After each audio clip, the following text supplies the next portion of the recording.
אני אתחיל. אוקיי. קטרינה, האתגר שלנו, אולי עברת על זה, אנחנו בתוך הקורס של למידה ניידת התייחסנו לפרויקט בתוך המוזיאון, שהאתגר פה הוא שינוי המצב של הסיור מתוך השתמשות בניירת וכאילו להסתפק בהדרכה תוך שינוי למסלול של שימוש בניידות, סמארטפונים וניידים בתוך המוזיאונים, לשפר תהליך הלמידה בתוך המוזיאון. את הבעיה אצלנו הייתה, את יכולה לדבר חסן, תמשיכי. קודם כל אנחנו הגדרנו מהי הבעיה. הבעיה היא הייתה בעצם, כאילו, במוזיאון אין את הלמידה השיתופית.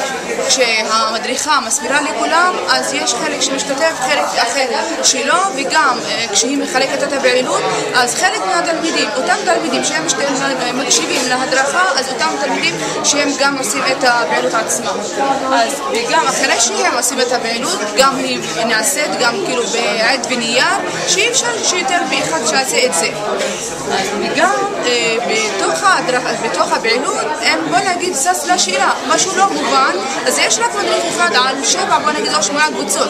אז כמה אפשר שהמדריך כאילו יקפוץ מקבוצה לקבוצה, אז זה בלתי אפשרי. וגם דבר אחר, אחרי שהם עושים את התוצאה, הם לא לוקחים את הפעילות איתם הבית, זה נשאר במוזיאון. וגם את השאלות שהיו להם, אין מי שיענה להם על זה.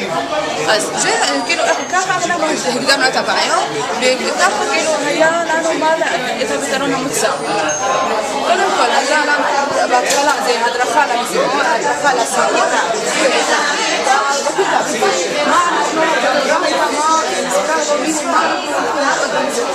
בשלב השני וגם להשתמש במכשירים טכנולוגיים, איך משתמשים באתר, קודם כל נבנה אתר לצורך הפעילות, וגם את הסמארטפון, אחרי ככה כשהם הולכים למוזיאון, אז יש לנו פה את התמונות, למשל זאת הפעילות, זה במחשב, המשימה, זה במחשב, ואחרי ככה, אחרי שהם מסיימים את הפעילות, יש להם גם סיכום, המשכיות בתוך הכיתה. אז יש לנו תמונות, זה בקודם כל, זה התלמידים הם בחטיבת הביניים, זה דוברי ערבית. הנה אנסר ממשיך. אז אני אסביר את הניסוי חלוץ שעשינו במוזיאון. הייתה לנו קבוצה של תלמידי מחטיבת ביניים, הם היו בכיתה ט'. היה לנו סיור במוזיאון, הם עברו הדרכה בקשר לארכיאולוגיה ימית,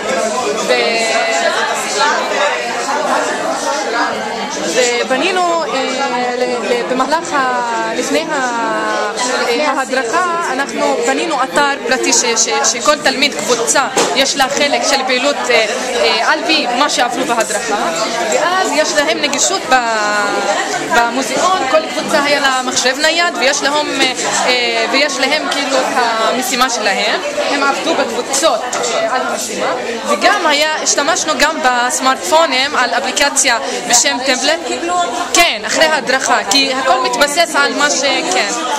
והם השתמשו גם בסמארטפונים כדי לצלם תמונות ולחפש מידע גם על התמונה, וגם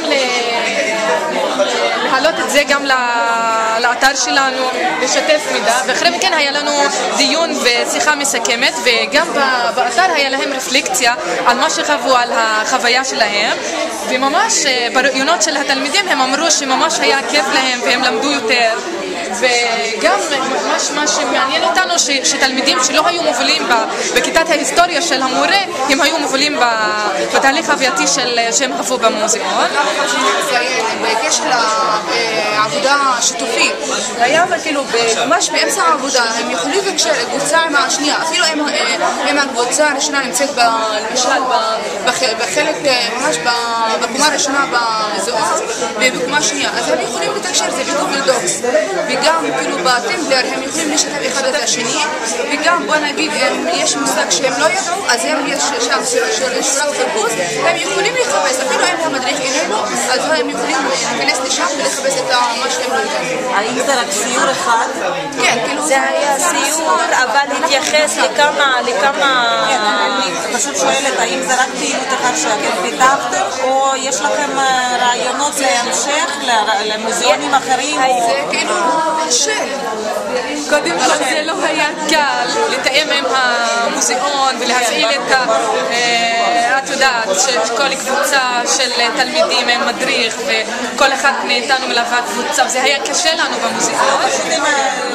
ההמלצה שלי זה יכול להיות גם נגיד